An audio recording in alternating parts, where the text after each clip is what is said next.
नमस्कार दोस्तों, जैसा कि आपको मालूम है आज के कार्यक्रम का विषय है पोषण। आज हम उपस्थित हुए हैं आपके सामने पोषण माह के अंतर्गत, जो कि 1 सितंबर से 30 सितंबर तक मनाया जाता है, जहां पर जन भागीदारी से, सरकारी विभागों के समन्वय से जागरूकता फैलाई जाती है पोषण के लिए। हमारे साथ पोषण विशेषज्ञ एवं शासकीय अधिकारी यहाँ पर उपस्थित हैं। आइए उनसे हम कुछ जानकारी लेंगे और उनका परिचय कराते हैं।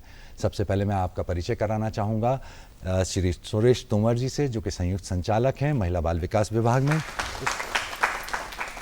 हमारे साथ उपस्थित हैं सुश्री पुष्पा अवस्थी, जो पोषण विशेषज्ञ हैं यूनिसेफ संस्था में। साथ ही सुश्री अनीता वात्सल्य, जो राज्य परियोजना प्रबंधक हैं ग्रामीण आजीविका मिशन में। और साथ ही हैं हमारे साथ सुश्री कृष्णा तिवारी जी, जो कि प्रधान संस्था में काम करती हैं।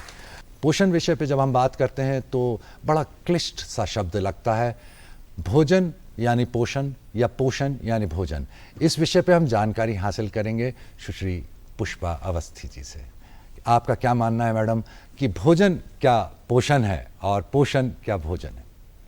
देखिए, बहुत अच्छा प्रश्न आपने पूछा है। बहुत बार लोग सोचते हैं हम जो खाते हैं वही हमारा पोषण है। पोषण एक प्रक्रिया होती है जहां हम जो खाते हैं वो हमारे शरीर में उसका चयापचय होता है या उसका डाइजेशन होता है, उसका एब्जॉर्प्शन होता है और फिर उसका मेटाबॉलिज्म होता है। मतलब एक पूरा जो प्रोसेस है वो पोषण कहलाता है। और सब कुछ जो हम खाते हैं वो हमें सही पोषण नहीं देता।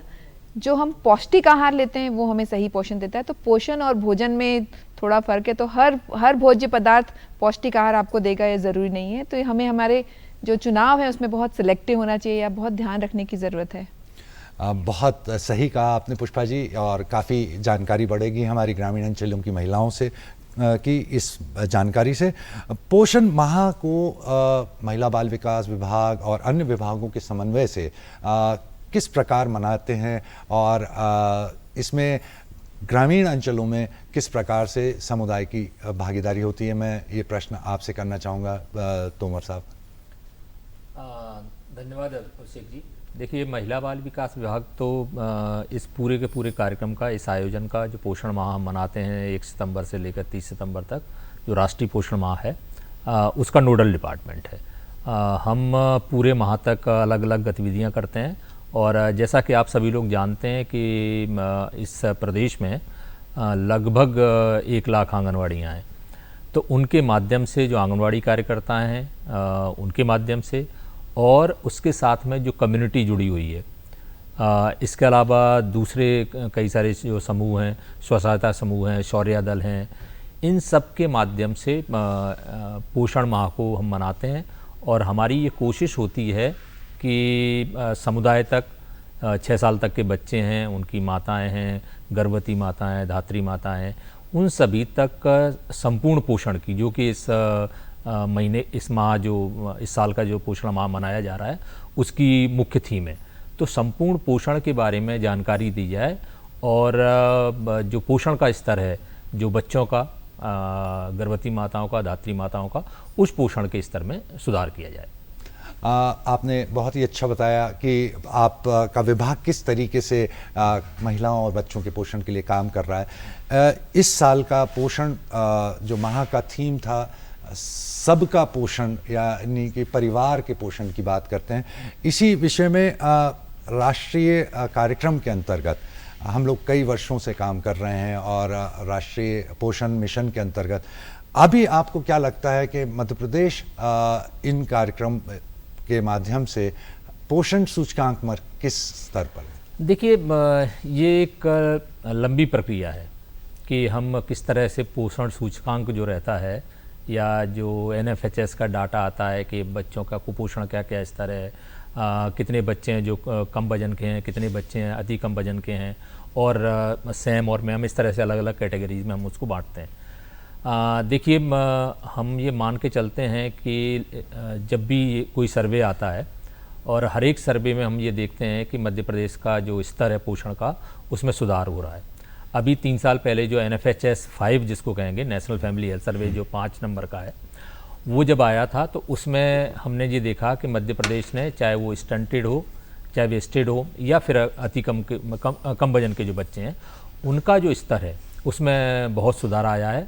और कई जगह हमारी जो प्रगति है वो राष्ट्रीय स्तर पर जो पोषण के स्तर में सुधार आया है उसके बनिस्बत बेहतर है। तो निश्चित रूप से लगातार जो कार्यक्रम चल रहे हैं ग्रामीण स्तर पर और कम्युनिटी के लेवल पर, और हम पोषण के लिए जो प्रयास कर रहे हैं, जिस तरह का जो जन जागरूकता कार्यक्रम है, और दूसरा हमारा जो राष्ट्रीय पोषण आहार कार्यक्रम है उसके माध्यम से जो सर्विसेज हम दे रहे हैं, उस निश्चित रूप से प्रदेश का जो पोषण का स्तर है, बच्चों का, गर्भवती माताओं का, धात्री माताओं का, उसमें निश्चित रूप से सुधार आया है। दर्शकों, आपने देखा कि किस प्रकार प्रदेश सरकार अपने कार्यक्रमों के माध्यम से पोषण सूचकांकों को सुधारने के लिए प्रयासरत है, और किस प्रकार आंगनवाड़ी के माध्यम से धात्री माताओं को, गर्भवती माताओं को, किशोर बालिकाओं को और 6 साल से कम के बच्चों को पोषित करने की प्रयास किए जा रहे हैं। अब ये तो बात हो गई शासन ने क्या किया, लेकिन समुदाय की भी अपनी कुछ भागीदारी होती है। इस विषय पे मैं जानना चाहूँगा, हमारे साथ मौजूद हैं ग्रामीण आजीविका मिशन की कार्यक्रम अधिकारी सुश्री अनीता वात्सल के। किस तरीके से आपने समुदाय को जोड़ने के लिए कार्यक्रम के माध्यम से प्रयास किया? हाँ, अभिषेक जी, आजीविका मिशन जो है वो ग्रामीण गरीब परिवार की महिलाओं को समूह में जोड़कर उनके सामाजिक आर्थिक सशक्तिकरण के लिए 2012 से काम कर रहा है। पर यह देखा गया कि दीदी की जो आमदनी हो रही है उसका बहुत बड़ा खर्च बच्चे की बीमारी पे या परिवार के स्वास्थ्य पे या इलाज पे खर्च हो जाता है। तो ये महसूस किया गया कि हमारी दीदी और उसके परिवार का स्वास्थ्य, अच्छा स्वास्थ्य एक आज के ज़माने में बहुत ही महत्वपूर्ण है। और इसी को लेके वर्ष 18 से हम लोगों ने FNHW, जिसको बोलते हैं खाद्य पोषण स्वास्थ्य और स्वच्छता, इस विषय में काम करना शुरू किया, जिसके तहत सबसे प्रमुख है कि हम समूह की दीदियों को जागरूक करें कि अच्छा पोषण, अच्छा स्वास्थ्य क्यों जरूरी है और इससे संबंधित कौन से अच्छे व्यवहार हैं जिसको हमको अपनाना चाहिए। अगर हम इन व्यवहारों को अपनाते हैं और इन विषय से संबंधित जो विभिन्न विभाग हैं, लाइन डिपार्टमेंट्स हैं, जैसे महिला बाल विकास विभाग हुआ, स्वास्थ्य विभाग हुआ या हमारा खाद्य विभाग हुआ, इनकी जो सर्विसेज हैं उनके बारे में जागरूक करके समूह सदस्यों की उन सर्विसेज तक पहुंच सुनिश्चित करते हैं। तो ये हमारा जो FNHW कार्यक्रम है इसका प्रमुख उद्देश्य है। और इस उद्देश्य को आगे बढ़ाने के लिए हमने समुदाय को ही मदद ली है, जिसमें हमारे समूह से ही कुछ दीदियों को हमने पोषण सखी बनाया है। और ये जो पोषण सखी हैं अब वो गांव-गांव में जाकर अच्छे व्यवहार के प्रति लोगों को जागरूक कर रही हैं और साथ ही VHSND की जो सर्विसेज हैं उसका लाभ लेने के लिए प्रेरित कर रही हैं। जो हमारा टारगेट ग्रुप है, लक्षित समूह है, जैसे गर्भवती माताएं हैं, धात्री माताएं हैं या 2 वर्ष के बच्चे जिन घरों में हैं उनकी जो माताएं हैं, उनको पीयर ग्रुप काउंसलिंग करके खाद्य विविधता पर जागरूक करने का काम लगातार हमारी पोषण सखी कर रही हैं। और इसके साथ ही महिला एवं बाल विकास विभाग और स्वास्थ्य विभाग के साथ कन्वर्जेंस करके कई सारी गतिविधियों का आयोजन हो रहा है। जैसे पोषण माह ही जो अभी चल रहा है, इसमें हमारे सभी समूह में चर्चा हो रही है लगातार अच्छे स्वास्थ्य के ऊपर। स्वास्थ्य शपथ हमारी दीदी ले रही हैं, VHSND में जा रही हैं और हेल्थ में जब टीकाकरण अभियान होता है या विशेष कार्यक्रम होते हैं उसमें भी हमारे समूह में हमेशा दीदियां बढ़ चढ़कर इन कार्यक्रमों में भाग लेती हैं। ना सिर्फ वो स्वयं इन सुविधाओं से जुड़ रही हैं वरन वो ग्रामीणों को भी इन सुविधाओं तक पहुंच उनकी सुनिश्चित कर रही हैं। इसका एक बहुत अच्छा उदाहरण कोविड वैक्सीनेशन के समय देखने में मिला, जिसमें कि मध्य प्रदेश में हमारी सभी दीदियों ने आगे आकर 100% फर्स्ट और सेकेंड डोज का वैक्सीनेशन कराया। तो ये एक समुदाय है जो संगठित रूप से कार्य कर रहा है। और जैसे आपने बोला कि जो हम सुपोषित भारत की जो कल्पना कर रहे हैं उसमें निश्चित ही समूह की दीदियों का एक महत्वपूर्ण योगदान है। आज हमारी पोषण सखी गांव में दूर अंचलों में जाकर, मजरे टोले में जाकर ना सिर्फ समूह से जुड़े लोगों को जागरूक कर रही हैं बल्कि ग्रामीणों को भी बता रही हैं कि एक पोषण युक्त थाली क्या होती है और हमें अपने स्वास्थ्य को अच्छा रखने के लिए अपनी थाली में क्या क्या चीज़ें लाना चाहिए। धन्यवाद अनीता जी, आपने बहुत अच्छे से बताया अपने कार्यक्रम के बारे में। इससे पहले कि हम आगे बढ़ें, इस चर्चा को आगे बढ़ाएं, मैं जानना चाहूँगा हमारी पोषण सखी से कि वे जब काम करती हैं तो उन्हें किस तरीके की चुनौतियां आती हैं। तो मैं सुश्री सोनू पंसारी जी से निवेदन करूंगा कि वे अपने अनुभव हमारे साथ साझा करें। हम लोग वहाँ पर जाते हैं तो कई प्रकार की चुनौती आती है। जैसे जो पुराने बुजुर्ग होते हैं, अगर उनसे पोषण के विषय में चर्चा की जाए तो उनको लगता है कि मतलब बिना खर्चे के पोषण किया ही नहीं जा सकता है। तो तब उनको हम लोग बताते हैं कि किस प्रकार आप घर में उपयोगी वस्तुएं होती हैं, आप उनका सही से उपयोग करके और अपने आहार विविधता को बढ़ाकर, पोषण का ध्यान रखकर और स्वच्छता संबंधी व्यवहार को बढ़ाकर उसका उपयोग कर कर पोषण और अच्छे स्वास्थ्य को प्राप्त कर सकते हैं। और कुछ जो बुजुर्ग महिलाएं होती हैं वो हमारा विरोध भी करती है, लेकिन फिर हम उनको अच्छे से ये सब चीज़ें समझाते हैं तो फिर समझ भी जाती हैं वो, और इसमें हमारी मदद करती है। जैसे ये हमारी फ्लिप बुक है, इसमें अलग अलग सत्र होते हैं, तो इसमें जब हम चित्र दिखाकर या समझाकर उनको बताते हैं कि आपको किस तरह के परिवार की आवश्यकता है, तो फिर वो बताती है कि नहीं, हमको उसमें 2 प्रकार के परिवार दिए जाते हैं, तो वो फिर वो बताती है कि नहीं, हमको ये स्वस्थ परिवार है, यही हमको चाहिए। तो इसके लिए फिर हम उनको बताते हैं कि इसके लिए आपको स्वच्छता और खाद्य संबंधी अच्छे व्यवहार को अपनाना होगा, जिससे आप लोगों के स्वास्थ्य और जो पोषण है उसमें परिवर्तन करके आप लोग अच्छे से व्यवस्थित जीवन जी सकते हैं। क्योंकि अगर हम बात करें कि घर को चलाने की भी बात करते हैं तो हमारी आजीविका तभी अच्छी चल सकती है जब हम स्वस्थ होंगे। जब तक कोई व्यक्ति अगर स्वस्थ नहीं है तो ना तो वो अपनी आजीविका ठीक से कर सकता है, ना वो शारीरिक रूप से स्वस्थ रह सकता है, ना मानसिक रूप से।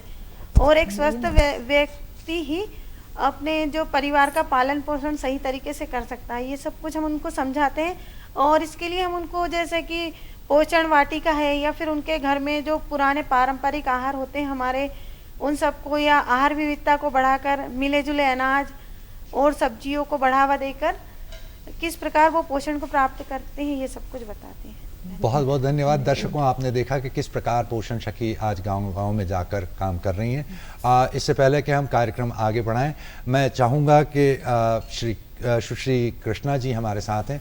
सुश्री कृष्णा जी, आप मुझे ये बताएं कि गैर सरकारी संस्थाएं ग्रामीण अंचलों में पोषणों के सूचकांक को सुधारने के लिए किस तरीके के नए अनुभव या अभिनव प्रयोग कर सकती हैं? आप कुछ रोशनी डालें। धन्यवाद अभिषेक जी। जी, ये पूरे पोषण कार्यक्रम में जो CSO हैं, सिविल सोसाइटी ऑर्गेनाइजेशन है, इनका रोल बहुत महत्वपूर्ण है।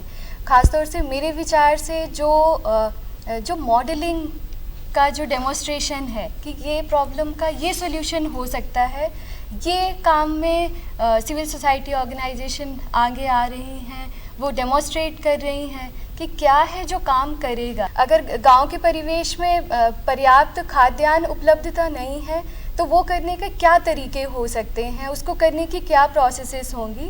तो क्योंकि जो ये CSO है, NGOs हैं, इनका समुदाय के साथ में सीधा कनेक्ट है, ये ग्रास रूट में है, तो समुदाय के साथ में मिलके मॉडलिंग करना एक बड़ा स्ट्रेंथ लगता है मुझे, जो काम कर भी रहे हैं हम सब लोग। और उसके अलावा अभी जो एक व्यवहारिक समस्याएं जो फील्ड में दिखाई देती हैं कि बहुत सारे साइलोज हैं जो गांव के अंदर भी हैं। हालांकि बहुत सारे NGO काम कर रहे हैं, बहुत सारी एजेंसीज काम कर रही हैं, लेकिन कुछ है जो एजुकेशन में है, कुछ न्यूट्रिशन में है, कोई लाइवलीहुड में है, लेकिन ये सारे मुद्दे समुदाय में एक दूसरे से जुड़े हुए हैं और ये सब एक दूसरे को इम्पैक्ट करते हैं। तो समुदाय को कैसे मोबिलाइज किया जाए कि वो ये पूरे मुद्दे को एक साथ लेके और चल सकें, जिसमें हमारे NRLM द्वारा प्रमोटेड जो सेल्फ हेल्प ग्रुप है उनकी बहुत अहम भूमिका है। तो ये 2 मेन रोल है जो मैं देखती हूँ। अगर मैं प्रदान के काम की बात करें कि हम किन किन डोमेन में अभी काम कर रहे हैं पोषण से संबंधित, तो हम मुख्यतः 4 डोमेन में हैं जिससे हम बदलाव की एक उम्मीद रखते हैं पोषण के क्षेत्र में। तो पहला है कि परिवारों के पास में पर्याप्त और विविध आहार उपलब्धता हो, जिसके लिए जो इंडिविजुअल न्यूट्रिशन गार्डन है उसके साथ में सामुदायिक पोषण वाटिका जो है, जो मनरेगा के अंदर होस्टेड है, मैं उस पे विस्तार से और बात करूंगी।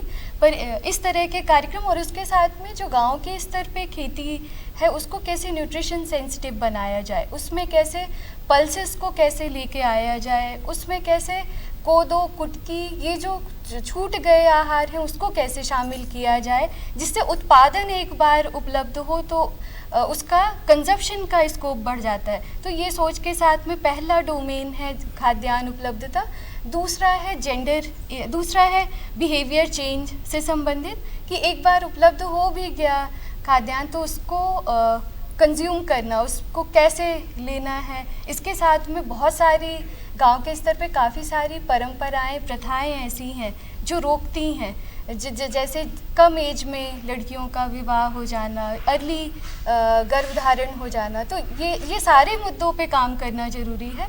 तीसरा है जेंडर इक्वालिटी, या हम जो कहते हैं जेंडर समानता का, कि परिवारों के अंदर जब तक महिलाओं के पोषण पे भी बराबर का हक नहीं होगा तब तक हम इस विचार पे हम कितना आगे बढ़ पाएंगे, हमेशा एक सवाल रहेगा।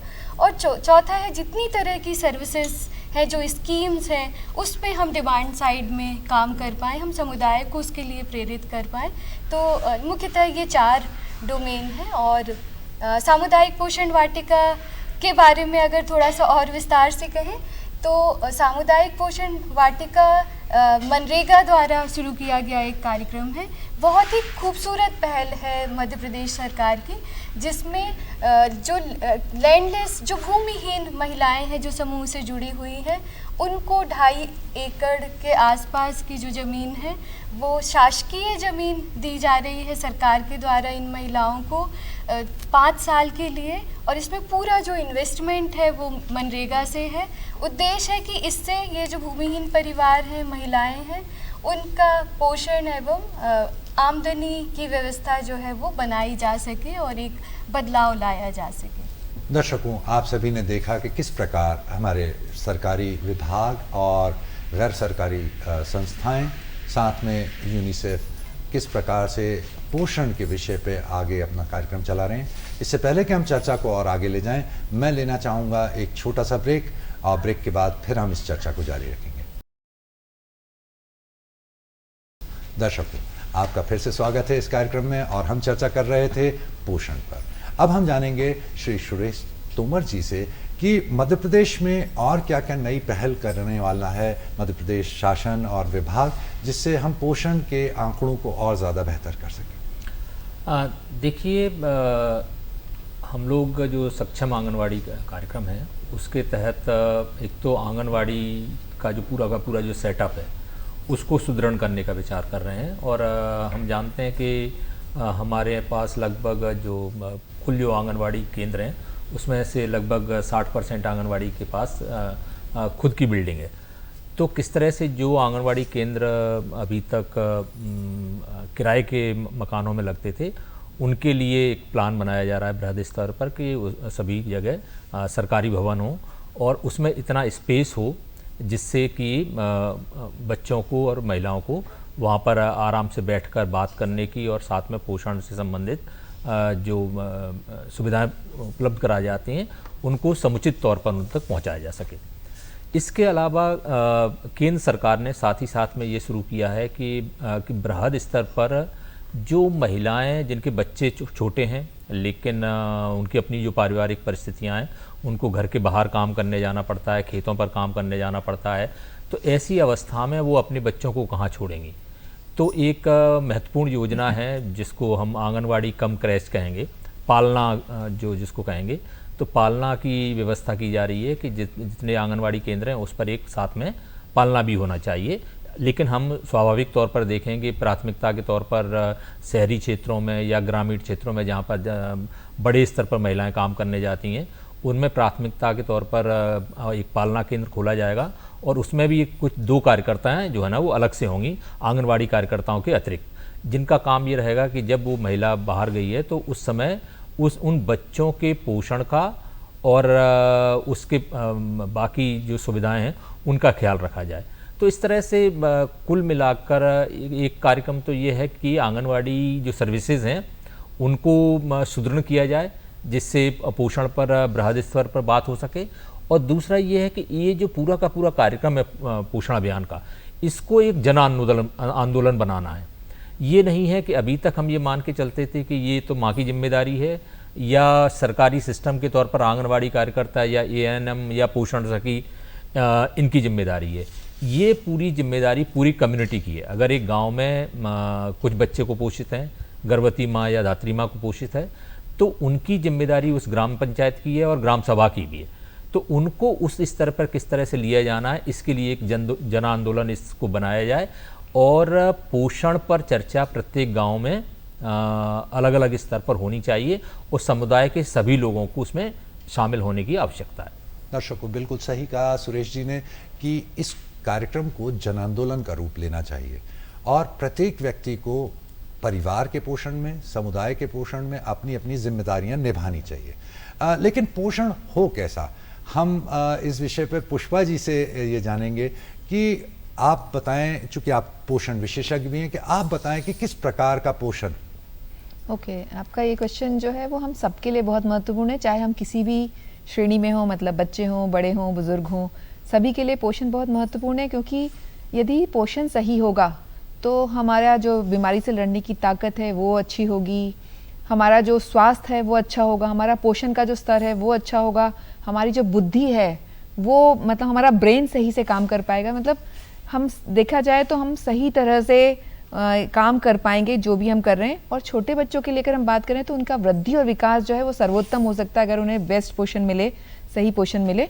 तो पोषण किस प्रकार का हो, तो मैं शुरुआत करूंगी गर्भवती महिला से। जब हम गर्भवती महिला की बात करते हैं तो आप सबको पता है कि गर्भवती महिला अपने साथ साथ अपने बच्चे का भी पोषण अपने शरीर से ही दे रही है। तो ज़रूरी है कि गर्भवती महिला का पोषण ऐसा हो जिसमें उसको अतिरिक्त आहार मिले, ज़्यादा प्रकार के भोजन उसके आहार में शामिल हो। जिस तरह से आपको पता होगा अलग अलग क्या बोलेंगे, फूड ग्रुप्स में बांट सकते हैं आप भोजन को। तो एक हिस्सा हम जिसको बोलते हैं, जो अनाज आप खाते हो, अनाज है, कंदमूल है, मिलेट्स हैं, जिसमें ये सब जो है ये मिला के एक ग्रुप बनाता है जो बेसिकली एनर्जी देने का काम करता है या ऊर्जा देने का काम करता है। दूसरे समूह जिसको हम बोल सकते हैं, जिसमें दालें, फलियां, लेग्यूम्स ये सब आते हैं, वो प्रोटीन का अच्छा स्रोत है। प्रोटीन के दूसरे भी और अच्छे स्रोत हैं, लेकिन एक ये प्रोटीन का स्रोत वो जो वेजिटेरियन सोर्सेस में ये एक बहुत अच्छा सोर्स है, जो जिससे जो ये इसको हम प्रोटेक्टिव फूड भी बोलते हैं, या फिर जो टूट फूट होती है या जो ग्रोथ के लिए ज़रूरी है वैसा वाला इसमें आहार है। मतलब जो प्रोटीन इससे मिलता है उससे शरीर जो बच्चे का बन रहा है वो उसमें भी वो योगदान देता है। साथ ही अगर हमें चोट लग जाती है या हम बीमार पड़ जाते हैं, उन सब चीज़ों में जो ठीक होने के लिए जो ये इम्पॉर्टेंट है वो। फिर एक और ग्रुप जो आपको पता होगा वो है दूध और दूध से बनी चीज़ें, जिसमें प्रोटीन का अच्छा सोर्स है, साथ में अन्य पोषक तत्व भी उसमें काफ़ी मात्रा में, तो जैसे दूध में कैल्शियम काफ़ी अच्छी मात्रा में होता है, तो वो एक अच्छा सोर्स है जिसको हमारे खाने में हमें शामिल करना ही चाहिए, जिस भी गर्भवती महिला के लिए आप देख रहे हैं। और फिर दो और प्रोटेक्टिव फूड ग्रुप्स हैं जिसमें फल और सब्जियां आते हैं। उसमें भी हम सब्जियों को भी या फलों को भी दो कैटेगरी में बांट सकते हैं। एक कैटेगरी वो है जहाँ पे हरी पत्तेदार सब्जियां या पीले नारंगी फल और सब्जियों की हम श्रेणी बात करते हैं, जो कि बहुत ज़रूरी है कि वो गर्भवती महिला और छोटे बच्चों के खाने की थाली में तो ज़रूरी हो। हमारी थाली में हो तो बहुत ही अच्छा है, लेकिन वो समय ऐसा है जब उनका ग्रोथ और डेवलपमेंट बहुत तेज़ी से उनके शरीर में हो रहा है, तो इसीलिए ज़रूरी है कि वो ज़रूर उनके खाने की थाली में शामिल हो। और मौसमी फल जैसे कि जो गांव के स्तर में उपलब्ध हैं, आपको महंगे महंगे सेव फल खाने के लिए मैं नहीं बोल रही हूँ, आपके गांव में केला उपलब्ध है, अमरूद उपलब्ध है, आम आसानी से सीजन में मिल जाता है। हमारे प्रदेश में तो सीताफल भी बहुत ज़्यादा मिलता है, कस्टर्ड एप्पल जिसको आप बोलते हो, वो भी अच्छी मात्रा में मिल जाता है। तो हमें वो आसानी से उपलब्ध होने वाले फल सब्जियों को अपने खाने में शामिल करना चाहिए। एक बहुत अच्छा विटामिन सी का सोर्स है आंवला या नींबू, जो हमारे यहाँ प्रचुर मात्रा में होता है, लेकिन हम अपने खाने में उसको शामिल करें। और खासकर गर्भवती माता के खाने में जहाँ पे आयरन रिच खाना है, मतलब ऐसे भोज्य पदार्थ जिनमें अच्छी मात्रा में आयरन होता है जो खून बनाने के लिए ज़रूरी है, यदि हम उसके साथ में खट्टे भोज्य पदार्थ को जोड़ देते हैं तो उस भोज्य पदार्थ में जो आयरन उपलब्ध है वो हमारा शरीर ज़्यादा अच्छे बेहतर तरीके से उसको एब्जॉर्ब कर सकता है, उसका उपयोग कर सकता है। तो छोटे बच्चों की जब मैंने बात की तो उनके आहार, मतलब गर्भवती महिला की जब पहले बात की तो उसमें उनके आहार में कम से कम 4 से 5 भोज्य समूह शामिल होने चाहिए, जिसमें कि अनाज के अलावा दालें, फलियां या लेग्यूम्स जिसको हम बोलते हैं वो, दूध या दूध से बनी चीज़ें, पीले नारंगी फल और सब्जियां, और हरी पत्तेदार सब्जियां और फल। तो ये चीज़ें अगर आप शामिल करते हैं तो एक गर्भवती महिला को ज़्यादातर पोषण जो उसके बढ़ते बच्चे के लिए, उसके पेट में जो बच्चा है उसके लिए और खुद के लिए जो चाहिए वो मिल जाएगा। साथ ही अन्य चीज़ों की जो हम बात करते हैं सरकारी योजनाओं के तहत आपको मिलता है, जो आंगनबाड़ी केंद्र और जो ANM दीदी हैं वो जो देती हैं, आयरन फॉलिक एसिड की गोली देती हैं, कैल्शियम की गोली देती हैं, वो स्वास्थ्य जांच के लिए प्रेरित करती हैं कम से कम 4 बार गर्भवती महिला केंद्र पर आए। हमारी आंगनबाड़ी दीदी जो है वो प्रयास करती हैं कि हर महीने आपकी आंगनबाड़ी में आके गर्भवती महिला अपना वजन कराए, ताकि हम देख पाएँ कि महिला का वजन सही से बढ़ रहा है कि नहीं। किसी भी गर्भवती महिला का वजन अगर 1 किलो से कम बढ़ रहा है और 3 किलो से ज़्यादा बढ़ रहा है, मतलब खतरे का संकेत है और उसे तत्काल जो हेल्थ सर्विसेज है उसकी ज़रूरत है, स्वास्थ्य केंद्र पे जाने की ज़रूरत है। तो हमारी आंगनबाड़ी दीदी, आप खुद जैसे आपके परिवार में गर्भवती महिला हो सकती है, या आप जो हमारी दीदियां हैं जो यहाँ पे बैठी हुई हैं स्व सहायता समूह की दीदियां, वो अगर गर्भवती हैं और उनका वजन सही से नहीं बढ़ रहा है तो उन्हें तुरंत ही आंगनबाड़ी दीदी और स्वास्थ्य केंद्र पर जाने की आवश्यकता है। फिर हम छोटे बच्चों की जब हम बात करते हैं तो हमें पता होना चाहिए कि जन्म के तुरंत बाद 1 घंटे के अंदर बच्चे को माँ का दूध मिल जाना चाहिए। वो बच्चों में ना केवल रोग प्रतिरोधक क्षमता को बढ़ाता है बल्कि बच्चे के जो जीवन को उसको भी बचाता है। मतलब करीबन 22% बच्चों को आप, नवजात शिशुओं को आप बचा सकते हैं केवल माँ का दूध 1 घंटे के अंदर पिलाकर। तो उनकी मृत्यु होने से आप बचा सकते हैं, जो बहुत बड़ा इंटरवेंशन है जिसमें कोई खर्चा नहीं करना है, माँ का दूध ही पिलाना है।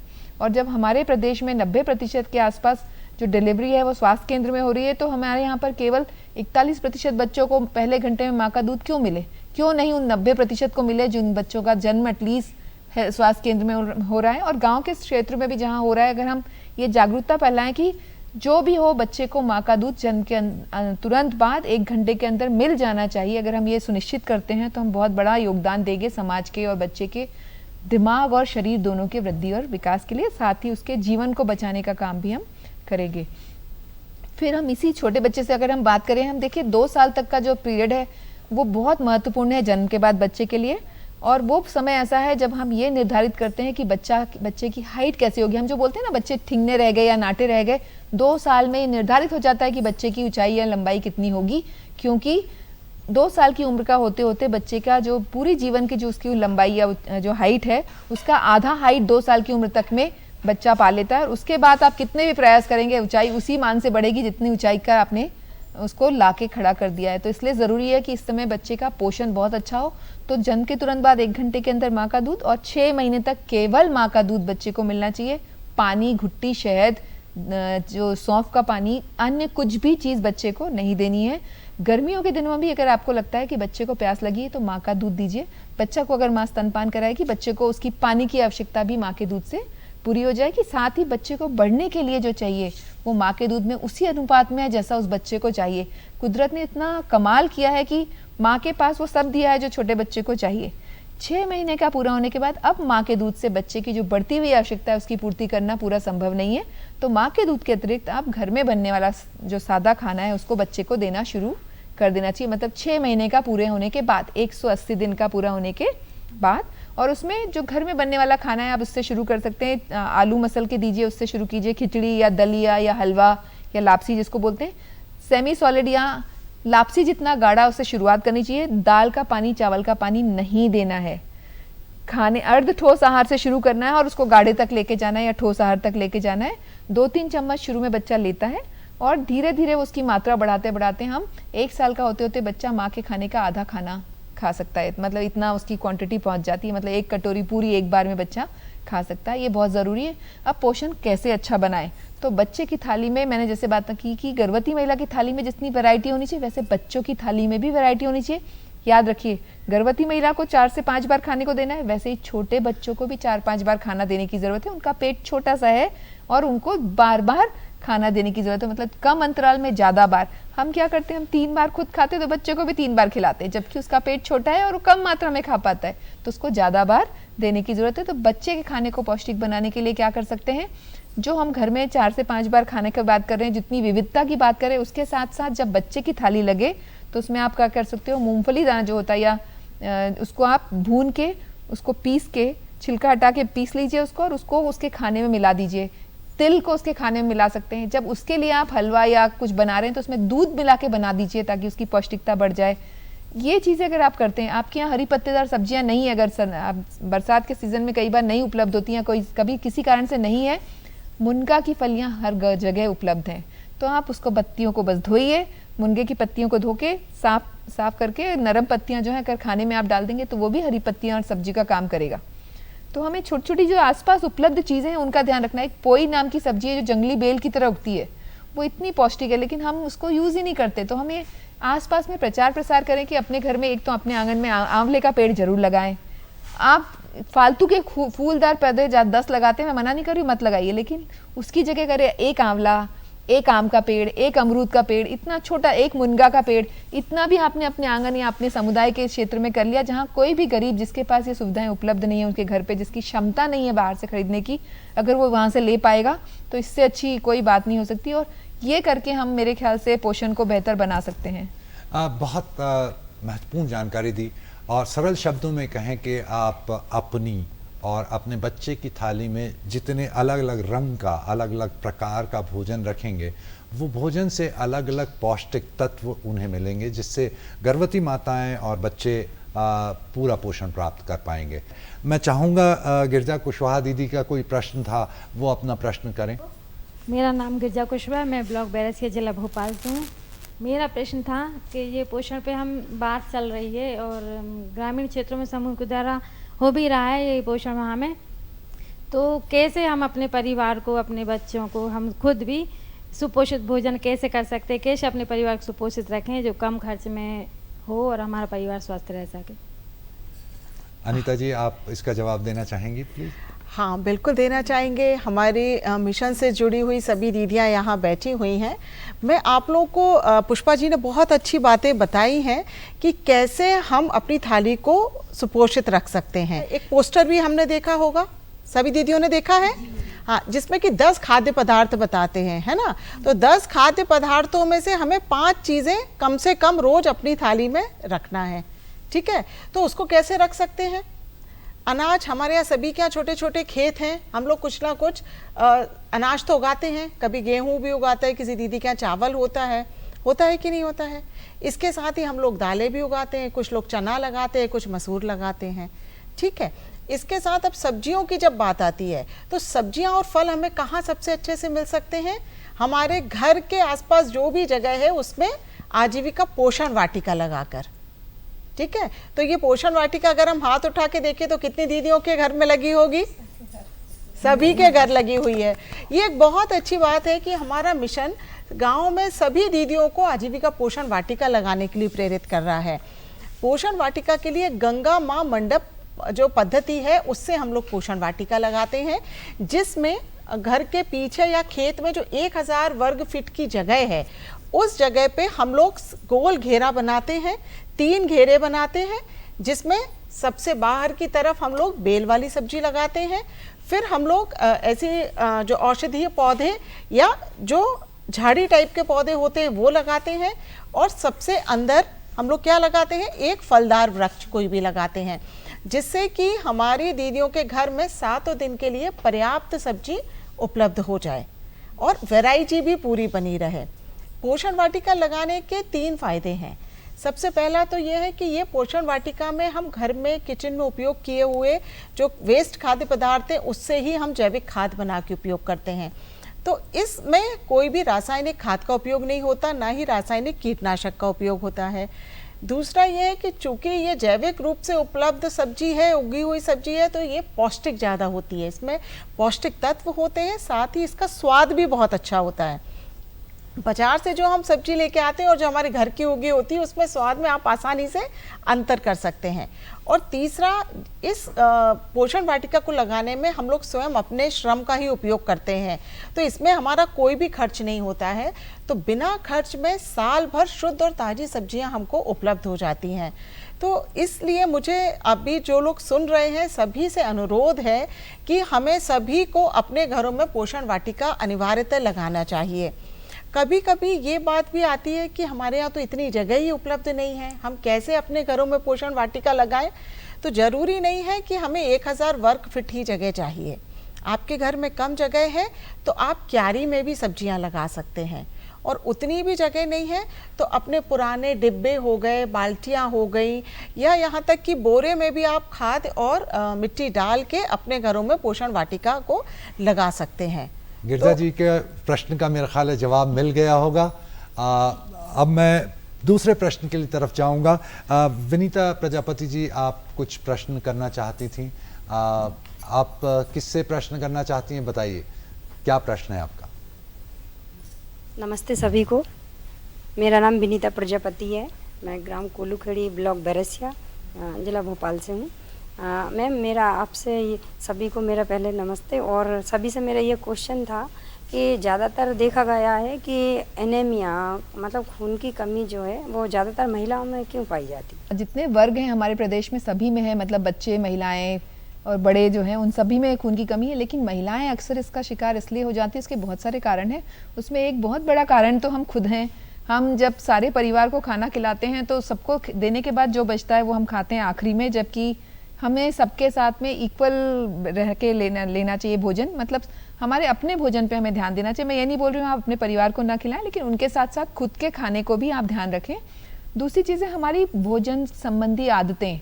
हम सुबह से उठते हैं, उसके बाद सबको खिलाने के बाद भी हमारा खाने का नंबर बहुत देर से ही आता है। उनको खिलाने के बाद भी हम बाकी काम निपटा के फिर हम सोचते हैं आराम से खाएंगे, तो उस बीच में हम नाश्ता स्किप कर देते हैं और सीधे हम लंच पे आते हैं। वो एक बड़ा कारण है। फिर इस बीच में हम क्या करते हैं, चाय बहुत बार पीते हैं। और हमारे जो नाश्ते की भी आदतें हैं वो कैसी हैं कि हम नाश्ते के साथ चाय लेते हैं। जो चाय में ऐसा पदार्थ होता है जो खाने में जितने भी आयरन की जो चीज़ें हैं उसमें जितना आयरन है वो चाय में मौजूद एक तत्व होता है जिसको टैनिन बोलते हैं, वो जुड़ जाता है उसके साथ, एक कॉम्प्लेक्स बना लेता है और वो हमारे शरीर के लिए नहीं उपलब्ध होता है, हमारे शरीर से निकल जाता है। मतलब हमें उसका कोई फायदा नहीं मिलता। ये हमारी एक और गलती जो हम करते हैं। फिर आप सबको पता है महिलाओं में, खासकर प्रजनन उम्र की महिलाओं में जो मासिक धर्म होता है उस समय काफ़ी खून का नुकसान हो जाता है, वो भी एक कारण है। फिर ये क्योंकि प्रजनन उम्र है, महिलाएं बच्चों को जन्म देने के लिए भी महिलाएं ही मतलब उसके लिए योगदान देती हैं, तो उस दौरान में भी माँ की जो आवश्यकता है वो लौह तत्व की आवश्यकता बड़ी होती है, अन्य पोषक तत्वों की भी आवश्यकता बड़ी होती है और उसकी पूर्ति न होने पर भी ये खून की कमी होती है। और एक और बहुत बड़ा कारण ये भी है कि हम लोग अपने आहार में बहुत विविधता का ध्यान कई बार नहीं रख पाते हैं। हमने अगर सब्जी रोटी बना ली और हमने आलू की सब्जी और रोटी बनाई तो देखिए दोनों चीज़ें देखा जाए तो एक तरह से आपको केवल ऊर्जा दे रही है, क्योंकि कंदमूल और अनाज जो है वो ऊर्जा देने का काम करता है। केवल जो आपको हरी पत्तेदार सब्जियां या जो बाकी सब्जियां या फल हैं उनसे जो पौष्टिक तत्व मिलने थे वो आपने नहीं मिले, ना आपने दाल खाई। और खून बनने के लिए जो चीज़ें जिम्मेदार होती हैं उसमें लोह तत्व के अलावा फॉलेट नाम की एक चीज़ होती है, एक तत्व होता है पोषक तत्व, वो ज़रूरी होता है। प्रोटीन जो हमें दालों से या फलियों से मिलता है वो ज़रूरी होता है। विटामिन ए भी इसमें कहीं ना कहीं योगदान देता है जो हमें पीले नारंगी सब्जियों से सब्जियों से मिल जाता है। विटामिन सी जो है वो हमें मिल जाता है खट्टे भोज्य पदार्थों। तो अब अगर इनमें से कोई भी चीज़ कम होगी आपके शरीर में तो खून बनने में कमी होगी और ये एक बहुत बड़ा कारण बन जाता है महिलाओं के खून की कमी का। और अन्य लोगों के लिए भी ये लागू होता है, लेकिन हम पर ये ज़्यादा क्योंकि हम अपने पोषण को सेकेंडरी रखते हैं हमेशा। पोषण और लिंग का क्या संबंध है? हमारे प्रदेश में ये काफ़ी देखा जा रहा है और इस विषय पे आपका क्या अनुभव है और आप इसको किस तरीके से देखते हैं? ये तो सचमुच बहुत बड़ा मुद्दा है कि जो जेंडर का पूरा एक जो एस्पेक्ट है वो हमारे पूरे समाज को ही प्रभावित करता है।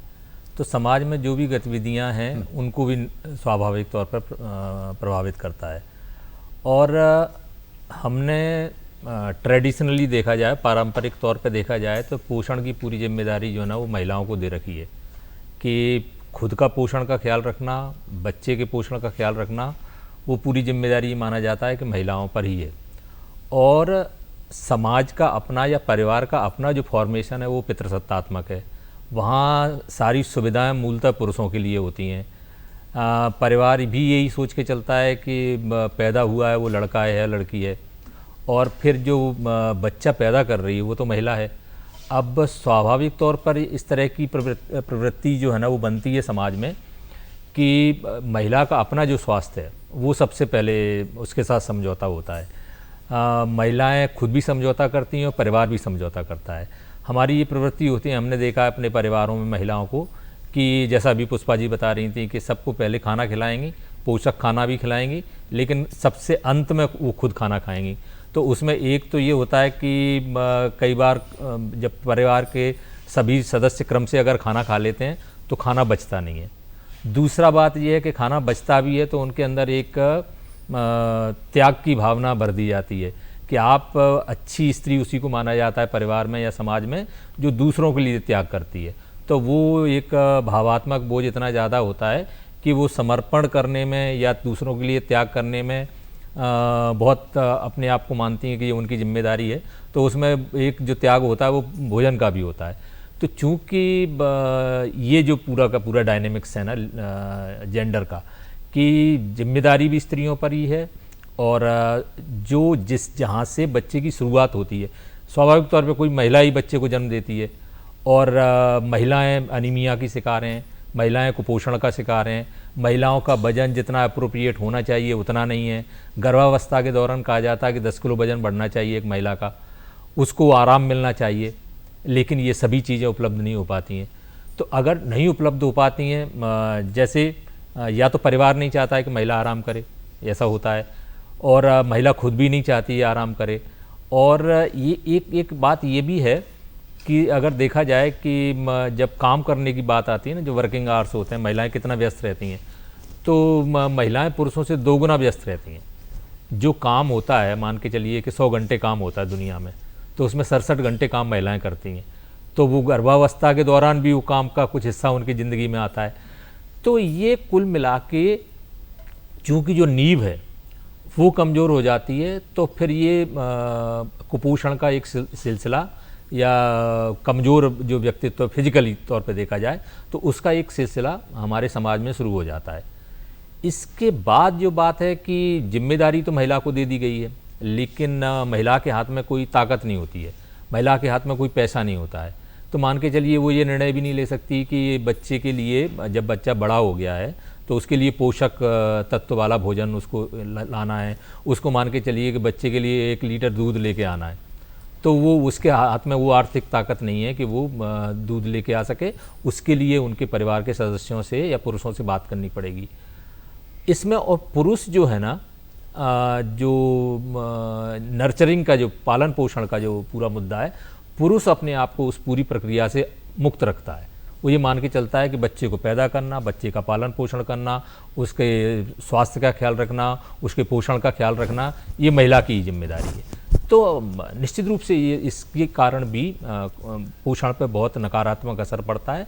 और हम अब हम जाके कहीं इस विषय पर बात करना शुरू किए हैं कि पोषण को लेके या घर की बाकी जो प्रक्रिया है उसमें मेल एंगेजमेंट किस तरह से बढ़ाया जाए। स्तनपान पर अगर बात कर रहे हैं, हम कहते हैं कि पुरुषों का भी इसमें योगदान होना चाहिए, तो उनके लिए वो एक हास्यास्पद सी चीज़ हो जाती है कि माँ का दूध तो माँ ही पिला सकती है, लेकिन वो बाकी की जो प्रक्रिया है उसमें तो पुरुष भी अपनी जिम्मेदारी निभा सकता है। ममता जो शब्द है ना, उसको महिलाओं से जोड़ दिया गया है, तो पुरुष ये मान के चलते हैं कि ये ममता वाली जो पूरी प्रक्रिया है उससे तो हम दूर हैं। तो वो ना तो बच्चे को कडल करता है, ना बच्चे की नैपी साफ कर सकता है। बच्चे की अगर वो नैपी बदलनी है मान के चलिए, तो उसमें तो कोई ऐसा नहीं है कि महिलाएं बाय बर्थ उसके लिए एक्सपर्ट हैं। वो तो एक स्वाभाविक सा स्किल है, महिलाएं भी बदल सकती हैं, मीन्स माँ भी बदल सकती है, उसका पिता भी बदल सकता है। लेकिन चूंकि पिता ऐसा मान के नहीं चलता है कि ये उसकी जिम्मेदारी है, तो ये सब जो लैंगिक जो पूरा मुद्दा है इसका न्यूट्रिशन से बहुत गहरा नाता है। आपकी बात मैं बिल्कुल सहमत हूँ। पुरुष एक बहुत इम्पॉर्टेंट जिम्मेदारी, बहुत ही महत्वपूर्ण जिम्मेदारी ले सकता है। जैसे कि माँ ने अगर बच्चे को दूध पिला दिया है तो कंगारू मदर केयर पुरुष कर सकता है, बहुत आसान होता है।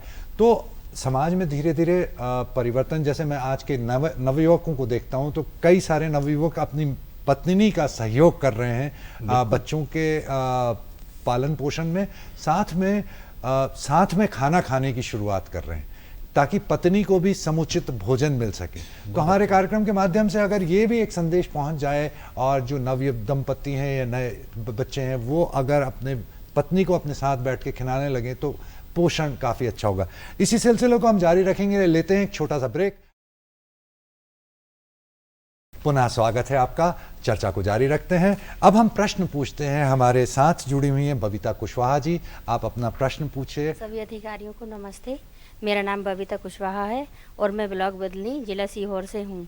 मेरा प्रश्न है कि हमको बैठक में बताया जाता है 6 माह के ऊपर के बच्चों को कैसा आहार देना चाहिए, और लेकिन हम घर में कैसे खाद्य अलग अलग प्रकार का खाना उनको खिला सकते 6 हैं। माह का जब बच्चा हो जाता है तो अब माँ के दूध से उसको पर्याप्त पोषण तत्व नहीं मिल सकते। घर में बनने वाला खाना, मैंने जैसे आपकी बात की, मैंने आपको पहले बताया था कि बच्चे का खाना हमेशा सादे खाने से शुरू कीजिए। जितना मिर्च मसाले वाला खाना आप खा सकते हैं, बच्चा वो खाना नहीं खा सकता। ये बात हमें जाननी होगी, क्योंकि आप नया खाना उसको देने की शुरुआत कर रहे हैं माँ के दूध के अलावा।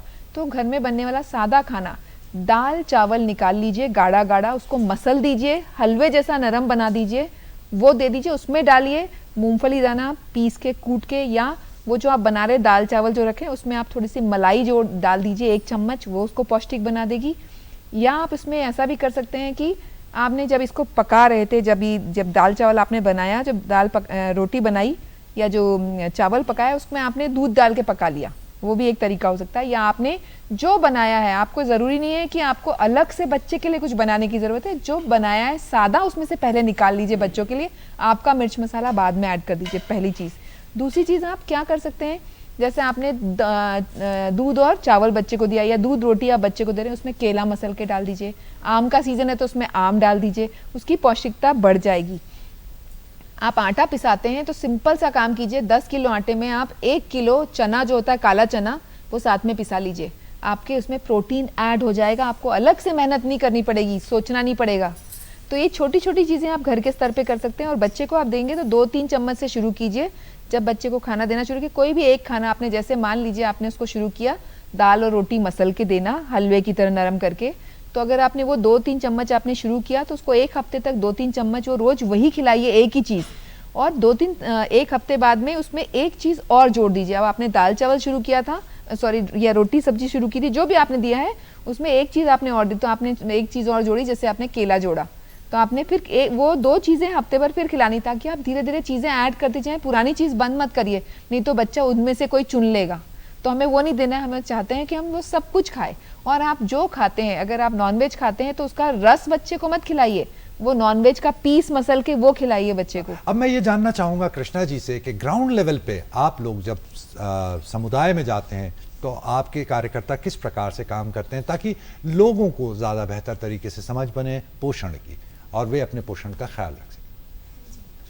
तो सबसे पहले जब हम समुदाय में काम करना शुरू करते हैं तो सबसे पहले हम वहाँ पे नीड असेसमेंट या सिचुएशनल एनालिसिस करते हैं। हम पहले ये समझते हैं कि समस्याएं क्या हैं, समुदाय किसको समस्या मानते हैं, वो किस तरह की बीमारियां हैं, उनकी समस्या के बारे में क्या है, पहला स्टेप ये करते हैं। दूसरे स्टेप में हम जाते हैं कि समाज का क्या विजुलाइजेशन है। तो हम क्योंकि सीधे तौर पे सेल्फ हेल्प ग्रुप के साथ में काम करते हैं और उनके ज़रिए पूरे समुदाय को शामिल करते हैं, तो उनका क्या विजुलाइजेशन है चेंज को लेके, वो कैसा बदलाव देखना चाहते हैं। क्योंकि ये एक अंदर है हमारी सोच में कि अगर समुदाय ने कुछ सोच लिया कि ये बदलाव लेकर आना है, तो वो अपनी एनर्जी जो है उसमें लगाना शुरू करेंगे। देन वी कैन प्रोवाइड जो सपोर्ट जो पीछे से करना है समुदाय को स्ट्रेंथन करने के लिए, तो इसके बाद में हम वो समुदाय के साथ में सपोर्ट की भूमिका में होते हैं, चाहे वो ट्रेनिंग करना हो, एक्सपोजर करना हो, या जो भी ऐसे जहाँ पे बदलाव हुए हैं उन साइट में महिलाओं से, पुरुषों से, कार्यकर्ताओं से बातचीत। तो मोटा मोटा ये एक अप्रोच के साथ में हम फील्ड में काम करते हैं। तो समुदाय में किस प्रकार से आप काम करते हैं, और समुदाय से हमारे पास महिलाएं और इनके कुछ प्रश्न अभी हम जारी रखेंगे। हम ये जानना चाहेंगे आरती राय जी से कि आपकी भोजन की थाली में क्या क्या होता है और क्या आपको लगता है कि वो पर्याप्त है। सभी को मेरा नमस्ते। मेरा नाम आरती राय है, मैं ग्राम बगवाड़ा की रहने वाली हूँ और मैं बुधनी ब्लॉक से आई हूँ।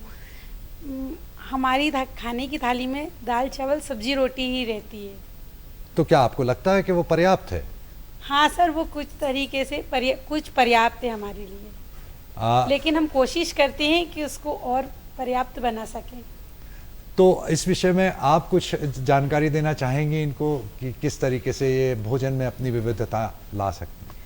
दीदी जैसे आपने FNSW के जब समूह की बैठकों में चर्चा हुई तो ये देखा होगा कि 10 खाद्य पदार्थ होते हैं, है ना। तो 10 में से कम गर्भवती महिला को 5 चाहिए, पर हम अपने पूरे परिवार को भी 5 खाद्य पदार्थ हमको देना चाहिए।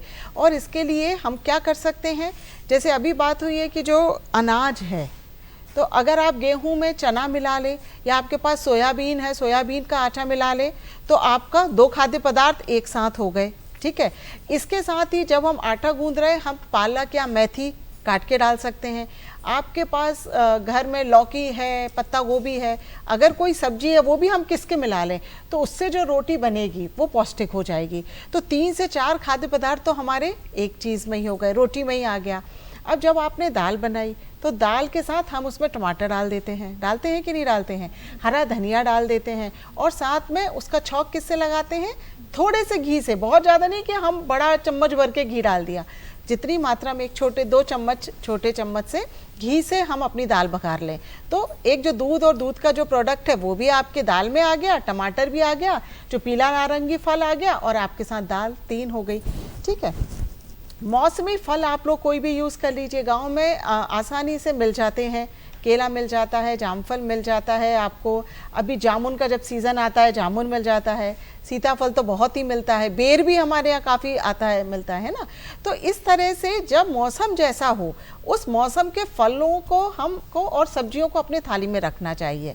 अब हम इस चर्चा को आगे बढ़ाते हुए हम ये जानना चाहेंगे कि इस वर्ष ख़ास तौर पे पोषण माह के दौरान हमारी पोषण सखी दीदी ने किस प्रकार से शासकीय विभागों के साथ समन्वय किया, कैसे उन्होंने ग्रामीण लेवल पे पोषण माह को मनाया। मैं पोषण सखी काम 2022 से कर रही हूँ, जिसमें मैं समूह की महिलाओं के साथ उनके बैठकों में सम्मिलित होकर और FNHW खाद्य पोषण स्वास्थ्य स्वच्छता की ट्रेनिंग के माध्यम से उन्हें जागरूक करती हूँ और उन्हें सेवाओं से जोड़ती हूँ। जैसा कि सबको पता है कि पोषण माह चल रहा है, तो पोषण माह की जो गतिविधियाँ हो रही हैं उनमें हम भी सम्मिलित रहते हैं। आंगनबाड़ी की कार्यकर्ता हैं, आशा दीदी हैं, तो हम उनकी गतिविधियों में हम भी शामिल होते हैं। जैसे कि गर्भवती महिलाएं हो गई तो उनका वजन कराना हो गया है, और उन्हें क्या कहते हैं जांचों के लिए भेजना हो गया, और उनका टीकाकरण वगैरह करवाना हो गया। और जैसे धात्री माता है तो उन्हें स्तनपान करने के लिए हम लोग जागरूक करते हैं, और उनके जो छोटे बच्चे हैं उनका टीकाकरण समय समय पर उनसे बोलते हैं कि आप सारे काम छोड़ के सबसे पहले अपने बच्चे को समय पर टीका लगवाइए। और इसके अलावा जैसे कि किशोरी बालिकाएं हैं तो हम उन्हें पीरियड के समय पैड का उपयोग करें। अलावा जो महिलाएं हैं 40-45 साल की जिनके पीरियड अब बंद होने वाले हैं उन्हें भी थोड़ी हम जानकारी देते हैं।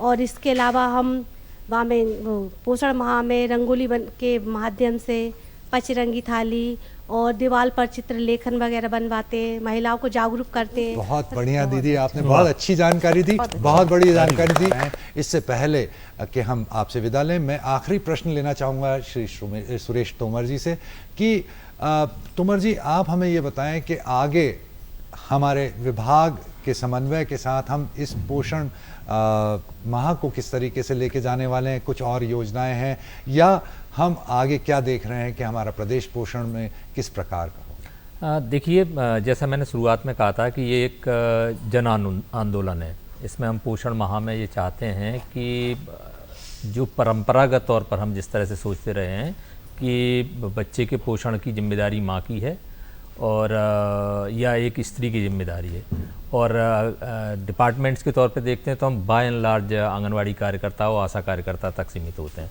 लेकिन निश्चित रूप से जैसी आज पूरी वार्तालाप हुआ है उससे ही हमें समझ में आ रहा है कि ये जो परसेप्शन है वो बदल रहा है। अब न केवल समुदाय बल्कि विभिन्न विभाग, जिसमें महिला बाल विकास विभाग है, आयुष विभाग है, SRLM है, स्वास्थ्य विभाग है, कई सारे विभाग एक तो काम कर रहे हैं, और दूसरा हमारा ये लगातार प्रयास है कि किसी भी गांव में जो आंगनवाड़ी चल रही है वहाँ पर जो बच्चे आ रहे हैं, वहाँ पर जो महिलाएं आ रही हैं, उनके स्वास्थ्य की जिम्मेदारी भी या उनके पोषण की जिम्मेदारी पूरे गांव की होनी चाहिए। तो किस तरह से पूरी की पूरी कम्युनिटी है और जो गैर सरकारी संस्थाएं हैं उनका किस तरह से इन्वॉल्वमेंट इंश्योर किया जाए कि जिससे हम समय के साथ साथ अपने प्रदेश को कुपोषण से मुक्त प्रदेश बना सकें। आप सभी ने बहुत महत्वपूर्ण जानकारी दी, हमारे अतिथिगण, साथ में हमारे बीच उपस्थित हुई प्रदेश के अलग अलग कोनों से महिलाओं, सखियों और पोषण सखियों का, जिन्होंने इस चर्चा को सार्थक बनाया और नई नई जानकारी दी और किस तरीके से अपना कार्यक्रम कर रहे हैं उसकी जानकारी दी। आप सभी का बहुत बहुत धन्यवाद। और दर्शकों, जाने से पहले मैं आपसे यही कहूँगा कि आप अपने परिवार के पोषण का ध्यान रखें। हर बच्चे को, गर्भवती माता को, किशोरी को, वृद्धों को, और ना सिर्फ इन सबको, साथ में उस घर के पुरुष को, सबको पोषण की आवश्यकता है। अपनी थाली को जितना रंग बिरंगा बनाएंगे, अलग अलग समूह से जितने चीज़ें आपको ज़रूरत है उन सारी चीज़ों को अपनी थाली में सजाएंगे, तो ना सिर्फ परिवार सुपोषित होगा, ना सिर्फ परिवार सुपोषित होगा, गांव सुपोषित होगा, समुदाय सुपोषित होगा और हमारा प्रदेश सुपोषित होगा। लेकिन इस सभी चीज़ों में सिर्फ महिलाओं की जिम्मेदारी ना रहे, पुरुष अपनी जिम्मेदारियां निभाएं, अपनी पत्नियों को, अपनी बेटियों को, अपनी बहनों को, अपनी बच्चियों को, सबको साथ बिठाकर खाना खिलाएं, ताकि समान रूप से सभी को भोजन और पौष्टिक आहार उपलब्ध हो सके। साथ ही उन महिलाओं से भी कहना चाहूँगा कि जो लोग आखिरी में खाना खाती हैं, अब थोड़ा समय बदल रहा है। इसी आशा के साथ मैं आपसे विदा लेता हूँ। अगले कार्यक्रम में फिर मुलाकात होगी। धन्यवाद।